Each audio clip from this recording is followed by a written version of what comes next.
Hi everyone, hope you're all doing well. I'm teacher Rasheen. Welcome to English on Assist channel. We are on page 114. رسیدیم به صفحه 114 کتاب Fundamentals B درس 14. بریم با هم دیگه گرامر be going to رو شروع بکنیم در این قسمت. Be going to plus base form. خب دقت داشته باشید که be going to کلن گرامری که راجبه کارهایی که شما در آینده قرار راجبش برنامه‌ای داشته باشید، راجبش برنامه‌ریزی یا قصد انجام اون کار رو داشته باشید استفاده میشه. حالا بعدش اول باید بدونید که فعل رو باید به چه صورت استفاده کنید. مثلا اگر قصد دارید که برید بیرون با دوستاتون، مثلا اگر قصد دارید که استراحت بکنید، مثلا اگر قصد دارید که برید ماهیگیری یا قصد دارید که اصلا بخوابید، باید این فعل خوابیدنه، بیرون رفتنه، نمیدونم سفر رفتنه یا کمپ رفتن یا اصلا استراحت کردنه به چه صورت باید بعد از be going to استفاده بشه که همونطور که دارین این قسمت میبینید بعدش base فرم فعل رو داریم. پس be going to plus base form یعنی فعل be going to be که همون am is are هست به اضافه base فرم فعل، یعنی فعل به صورت base و پایه بدون ing بدون to. خب بریم شروع بکنیم. اولین قسمتش رو میگه use be going to plus base form to express future plans برای بیان کردن برنامه‌های آینده. To express future plans. حالا I, you, he, she, we, they طبق معمول سابجکت های ما هستن این قسمت، ضمیرهای فاعلی I, you, he, she, we, they. حالا برای اینها چه افعال to be استفاده می شود؟ برای I am، برای you are، he is، she is، we are، they are. همه اینا رو اینجا مخفف می کنیم. I'm, your, his, she's, we're, their. و بعد از اونم خود going to رو داریم چون گفته بودیم فرمولش be going to هستش. پس I'm going to am در واقع یا این اپستروفی اسی که این قسمت می‌بینید در واقع همون be هستش که این قسمت راجبش حرف زدیم. پس be میشه همون am یا مثلا are در این قسمت، is در این قسمت و الی آخر. پس be رو نوشتیم، going to رو می‌نویسیم و بعدش base فرم رو استفاده می‌کنیم. اینجا base فرم ما relax هست. خب من یه ذره سرعت توضیحمو کمتر می‌کنم چون خیلیاتون گفتین که سریع توضیح میدین، من سعی می‌کنم یه ذره آهسته‌تر. I'm going to relax. پس اینجا relax میشه base فرم ما، یعنی وربی که داشتیم استراحت کردن، آرامش گرفتن میشه و اینجا I'm going to relax this weekend. این آخر هفته قراره که حالا استراحت بکنم. You're going to relax this weekend. He's going to relax this weekend. She's going to relax this weekend و الی آخر. حالا همینا رو میخوام منفی کنم، بگم قصدم مثلا کمپ رفتن نیست، اردو رفتن نیست، خوابیدن نیست، انجام دادن چیزی نیست یا اصلا سفر کردن نیست قصد من. حالا اینو چجوری منفیش کنم؟ تنها کاری که میکنید not رو بعد از افعال to beتون قرار میدین، بعد از همین am is are که استفاده میکنیم. مثلا I'm not going to go camping this weekend. پس going to رو نوشتم، فعلمو باز به صورت ساده base استفاده کردم. I'm not going to go camping this weekend. یا میگم he's not going to go camping this weekend. She's not going to go camping this weekend. حالا برای عبارت‌های سوالی این جمله‌های با going to, be going to باید به چه صورت بسازیم سوالا رو؟ تنها کاری که می‌کنید you have to change the word order. فقط ترتیب این کلمه‌ای که داریم رو عوض می‌کنیم. یعنی چی؟ یعنی اون افعال to beتون میاد در ابتدای جمله قرار میگیره، سابجکت شما میره در جایگاه بعدی. یعنی به جای اینکه بگم you are going to sleep late tomorrow میگم are you going to sleep late tomorrow؟ امشب قراره که دیر بخوابی؟ قصد داری که امشب دیر بخوابی؟ پس are you going to sleep late tomorrow؟ جوابش هم فقط با فعل to be و فاعلتون میدید، چون با فعل to be همونطور که در این قسمت میبینید و فاعل به شما از شما سوال پرسیده شده، پس شما توی پاسخ هم همون کار رو میکنید، یعنی فاعل رو با فعل to be میارید و جواب میدید. مثلا yes I am no I'm not. میدونید که با هر فعل کمکی یا افعال to be سوال ازتون پرسیده بشه با همون پاسخ میدید. اگر سوالتون با do بود با do جواب میدید، میگین yes I do. اگر با does بود میگین yes she does. اگر با are باشه با are جواب میدید، مثلا میگین yes I am. اگر با are they باشه میگید yes they are. همون رو جابجا میکنید. پس yes I am no I'm not. سوال بعدی is she. به جای اینکه بگم she is going to travel to Europe، به جای اینکه بگم که اون قصد داره حالا به سفر بکنه به اروپا، میگم is she. به جای she is میگم is she going to travel to Europe. Yes she is. No she isn't. حالا are we going to be on time؟ ما قراره که on time باشیم. Are we going to be on time؟ Yes we are. No we aren't. این از گرامر مربوط به آینده که اگر قصد انجام دادن کاری رو در زمان آینده دارید باید از این گرامر استفاده بکنید. خیلی سریع بریم سراغ گرامر پرکتیس. یه عالمه تمرین برای این قسمت آورده، با هم حلشون کنیم. Grammar practice. Write sentences about future plans with be going to. Number 1. You eat in a restaurant this weekend. اینو اینجوری به شما میدن، ازتون میخوان که جمله‌شو درست کنید. سوال باید بسازیم. چرا؟ چون آخرش question mark رو داریم، درسته؟ پس سوال میخوام باهاش بسازم. سوالی که میخوام با این عبارت بسازم، چون داره میگه this weekend، همین آخر هفته، و ازم خواسته که future پلناتو با be going to بگو، چیکار میکنم؟ کاری که میکنم میام be رو تبدیل به are میکنم. be going to یعنی همون امایز و are. پس برای you subject are رو لازم دارم. میگم are you going to. حالا این فعلی که بهم داده، عبارتی که داده eat in a restaurant هست. میگم are you going to eat in a restaurant this weekend؟ همین آخر هفته قصده که بری رستوران غذا بخوری. Are you going to eat in a restaurant this weekend؟ Number 2 که شما باید اول حل بکنید. لطفاً ویدیو رو پاز بکنید و خودتون انجام بدین و بعد ویدیو رو نگاه بکنید پاسخش رو. They go to the movies tonight. اینو میخوام به صورت جمله‌ای که future plan باشه با be going to بسازم. میگم they are going to، یا اگر بخوام مخفف کنم میگم their، فعل to be مناسب they، are هست که میشه they're going to. خب حالا going to رو پس دارم. نگاه they're going to، این عبارت رو دارم و بعد از اون میگم they're going to. حالا عبارت اصلی رو استفاده میکنم go to the movies tonight. اصلا ربطی به این نداره که بگیم going to رو استفاده کردم پس این go رو استفاده نکنم. نه، این از اون جداست. این going toی که شما توی سوال دارید میبینید منظور قصد داشتن، یعنی پلن شما رو از این فعلی که دارین استفاده میکنید اطلاع میده به طرف مقابلتون. و این go to the movies که میبینید فعل اصلیتونه، یعنی کار اصلی که قراره انجام بشه است. پس میشه they're going to go to the movies tonight. امشب قراره برن سینما و حالا فیلم ببینن. I hang out with my parents at the beach. hang out with my parents at the beach. چیکار میکنم؟ جمله‌ام ساده است، سوالی نیست، منفی هم نیست. پس میام be going to رو برای I انتخاب میکنم. فعل to be مناسب I am هست و من میام چیکار میکنم؟ مخففش میکنم. contraction فرمش رو استفاده میکنم. میگم I'm going to. خب حالا بعد از اون عبارت اصلیم اینه. I'm going to رو که استفاده کردم در این قسمت میام میگم I'm going to hang out with my parents at the beach. پس میام میگم من قصد دارم، برنامه دارم که hang out، برم با بیرون با حالا پدر مادرم والدینم at the beach، به ساحل برم. Number 4 he relaxed tomorrow. question mark we have here.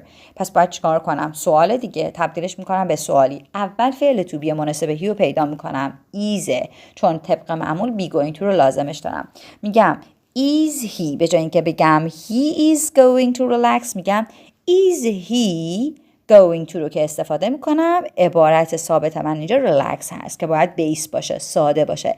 Is he going to relax tomorrow? Number 5 she go fishing with you. چجوری استفادهش میکنم؟ سوال طبق معمول میام میگم is she going to. خب عبارت ثابت من go fishing است. Is she going to go fishing with you? Is she going to go fishing؟ قصدش اینه که با تو بیاد ماهیگیری.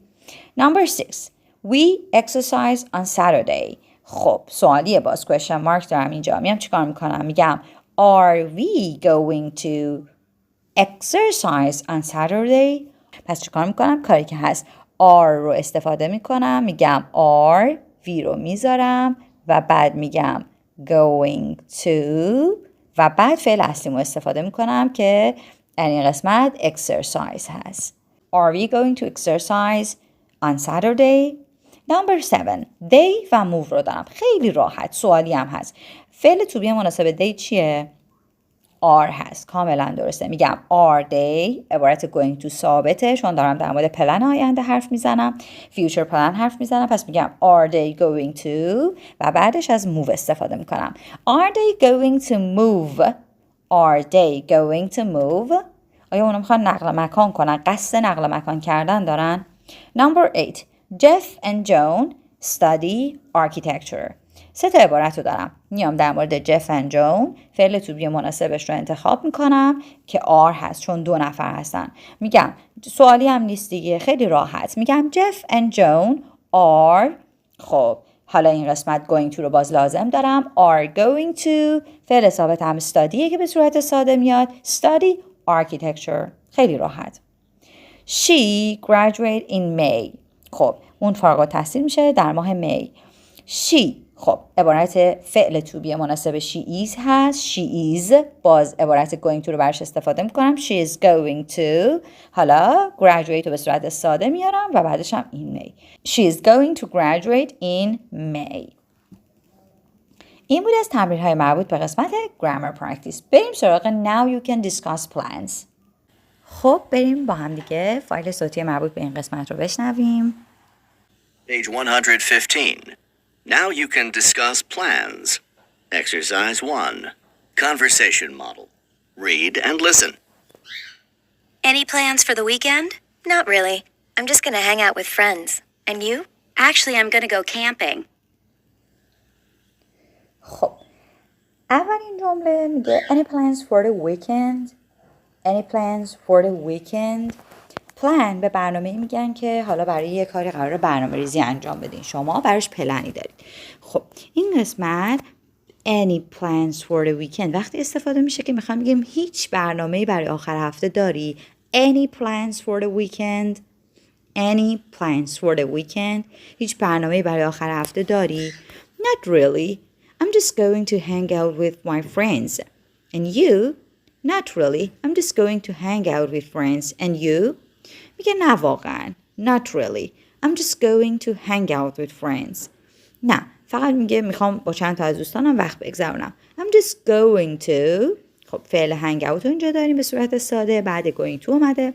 I'm just going to hang out with friends. فقط I'm just میخوام وقت بگذرونم با دوستام.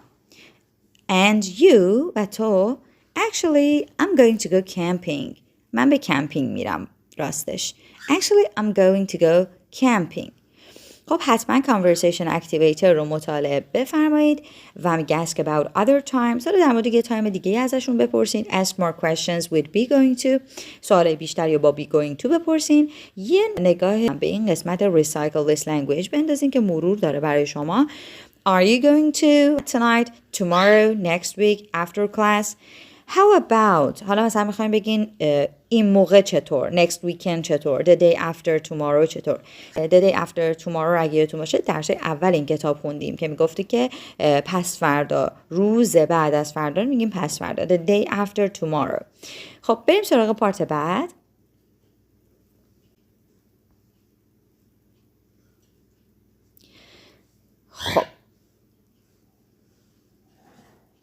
خب رسیدیم به بخش مهم این درس که میگه some dreams for the future. یه سری از رویاهاتون مربوط به آینده رو این قسمت آورده. Some dreams for the future. Some dreams for the future. پس dream به معنی رویا که وقتی اس جمع میگیره جمع بس نمیشه به خاطر اینکه countable هست یعنی قابل شمارش هست میتونید بهش اس جمع اضافه بکنید. خب بریم اینا رو با هم دیگه یک نگاه بهشون بندازیم. اول فایل صوتی رو براتون پلی میکنم مثل همیشه و بعد با هم بررسی کنیم. 4. Page 116. Exercise 1. Vocabulary. Some dreams for the future. Read and listen. 1. I'd like to get married. 2. I'd like to have children. 3. I'd like to retire. 4. I'd like to change careers. 5. I'd like to travel. 6. I'd like to make a lot of money. 7. I'd like to give money to charity. 8. I'd like to live a long life. خب اینم پارت مربوط به قسمت رویاها مربوط به زمان آینده. خب عبارت اول I'd like to get married. Get married به معنی ازدواج کردن هست. حالا یکی که قصد داره در آینده ازدواج کنه میگه من میخوام که ازدواج کنم. I'd like is a contraction form of would like, okay? Short form. I'd like, long form, would like. I'd like to get married. میخوام که ازدواج بکنم. حالا I'd like to have children. I'd like, I would like, I'd like to have children. میخوام که بچه دار بشم. I'd like to have children. I'd like to retire. حالا اگر که کسی قصد بازنشسته شدن داره میگه میخوام که بازنشسته بشم. I'd like to retire. Retire به معنی بازنشسته شدن. Number 4. I'd like to change careers. I'd like to change careers. میخوام که تغییر شغل بدم. I'd like to change careers. Number 5. I'd like to travel. I'd like to travel. میخوام که سفر کنم. I'd like to travel. Number 6. I'd like to make a lot of money. I'd like to make a lot of money. میخوام پول زیادی در بیارم. I'd like to make a lot of money. Number 7. I'd like to give money to charity. میخوام که به خیریه پول کمک کنم. پول بدم. I'd like to give money to charity. I'd like to live a long life.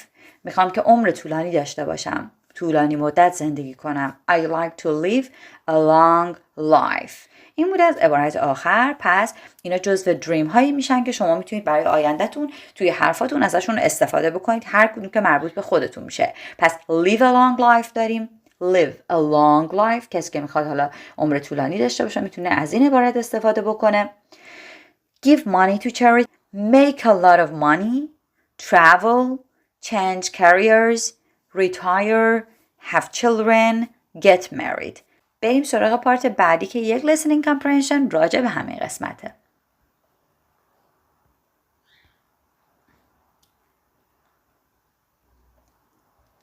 خب فایل صوتی رو با هم بشنویم و بعد دونه دونه با هم بررسی کنیم. Page 116. Exercise 2. Listening comprehension. Listen. 1, I met Kevin last year at a party. I think he's a wonderful man and I really want to be his wife.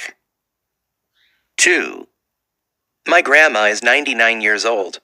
I want to live to be 99 too. 3, I'm a student now and I'm studying law. Lawyers make a lot of money, so that's a good career for me. 4, I'm a lawyer, but I don't like my work. Next month, I'm going to study education. In 2 years, I think I can get a job as a teacher at the law school. 5, I gave money last year for the children's hospital. It made me feel good. I want to do that again this year and every year if I can. 6, I'm 63 years old and I'm tired of working at the bank. I want to stay home now and spend my free time at home. My husband and I love to cook, so we can spend all day in the kitchen. 7, My wife and I got married last year. We have a big house because we want a large family. 8, Where do I want to go? The question is, where don't I want to go?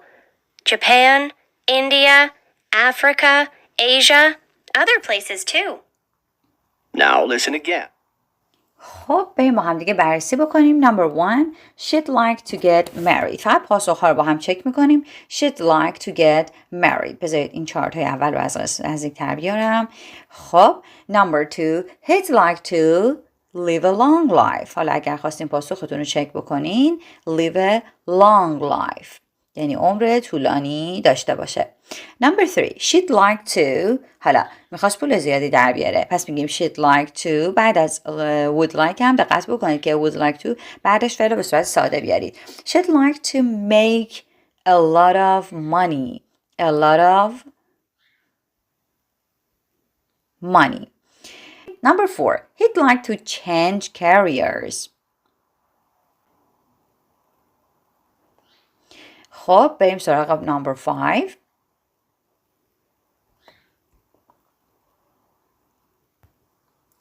Number 5. She'd like to give money to charity.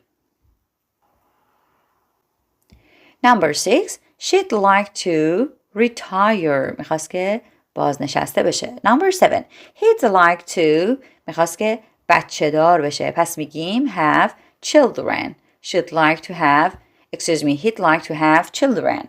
Number 8. She'd like to میخواست که سفر بکنه. پس میگیم she'd like to travel. خب اینم از part listening. بریم سراغ activate vocabulary.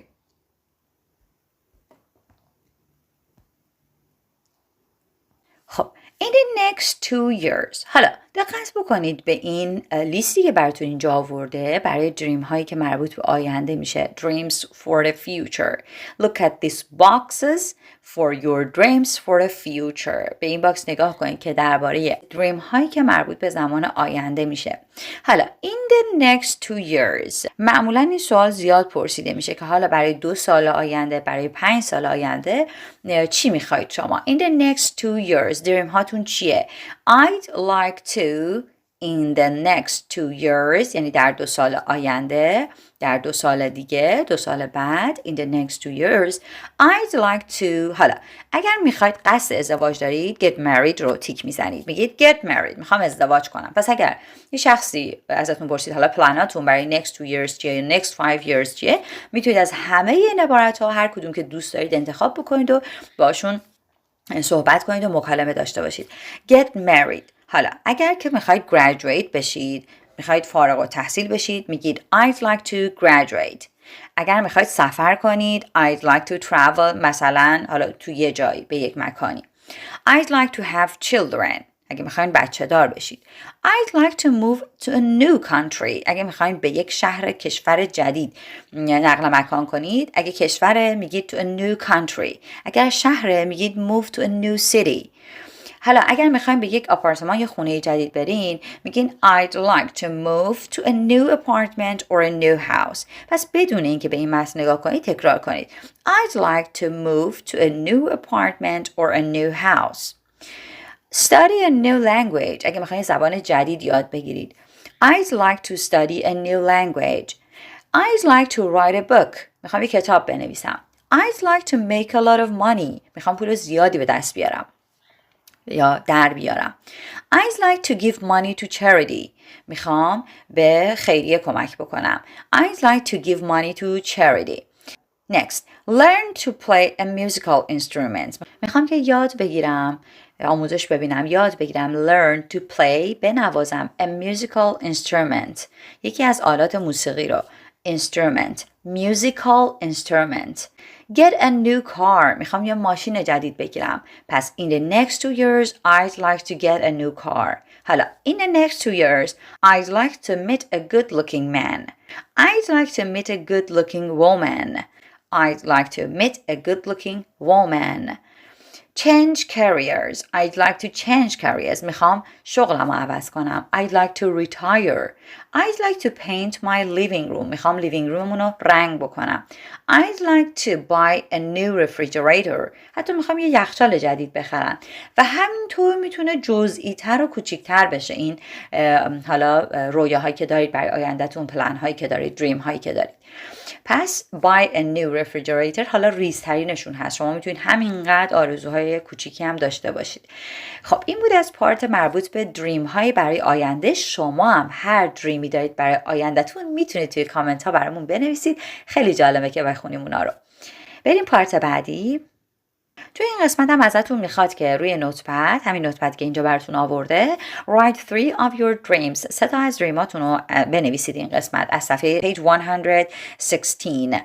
حالا با توجه به اون سروی که براتون آورده، توی اون نظرسنجی که براتون آورده میتونید انتخاب بکنید و 3 تاشو اینجا بنویسید. بریم سراغ پارت بعد که میگه compare surveys with a partner. میگه سوال بپرسید. مثلا I'd like to write a book. What about you? من میخوام که کتاب بنویسم. شما چطور؟ Me? I'd like to change careers. خب بریم سراغ پارت بعد که مکالمه رو داریم این قسمت. بریم اول مثل همیشه فایل صوتی رو براتون پلی بکنم و بعد از اون با هم دیگه این قسمت رو بررسی بکنیم. Page 117. Now you can share your dreams for the future. Exercise 1. Conversation model. Read and listen. So, what are your dreams for the future? Well, I'd like to get married and have children. What about you? Me? Actually, I'd like to study art. Really? That's great. خب حالا با توجه به این قسمت شما دیگه میتونید که در مورد آرزوهاتون حرف بزنید. Share your dreams for the future. So, what are your dreams for the future? So, what are your dreams for the future? خب رویاهات برای آینده چیه؟ یه جوری پلنات، رویاهات، برنامه‌هات برای آینده چیه؟ So, what are your dreams for the future? سوال خیلی خوب و برای باز کردن یه مکالمه با یه شخصی خیلی سوال خوبیه. So, what are your dreams for the future? البته ممکنه که اون شخص مقابل دوست نداشته باشه در مورد رویاهاش حرف بزنه. Well, I'd like to get married and have children. گفته که میخوام ازدواج بکنم و بچه داشته باشم. I'd like to get married and have children. What about you? شما چطور؟ Me, actually, I'd like to study art.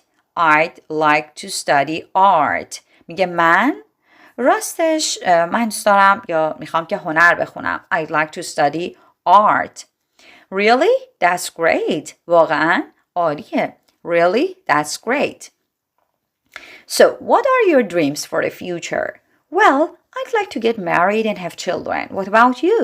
Me? Actually, I'd like to study art. Really? That's great. خب این قسمت میتونید دوباره conversation activator رو بازنویسی بکنید و حالا یه مکالمه دیگه رو مربوط به همین قسمت با همین الگو دقیقا بازنویسی بکنید و در مورد پلن‌های دیگه‌تون هم میتونید حرف بزنید. خب بریم سراغ پارت پایین‌تر که بازم recycle less language آورده. شما میتونید از عبارت really, no kidding یا sounds nice یا sounds good هم استفاده کنید. اینا رو یادتون بمونه. پس really, no kidding یعنی شوخی نکن. No kidding. Sounds nice. Sounds good هم استفاده بکنید. با جلسه بعد و جلسه آخر مربوط به این کتاب هم همراه من باشید. مرسی که ویدیو رو تا آخر نگاه کردید. اگر دیدید و ویدیو رو دوست داشتید خوشحال میشم که لایک بکنید. تا ویدیو بعدی خدا نگهدار.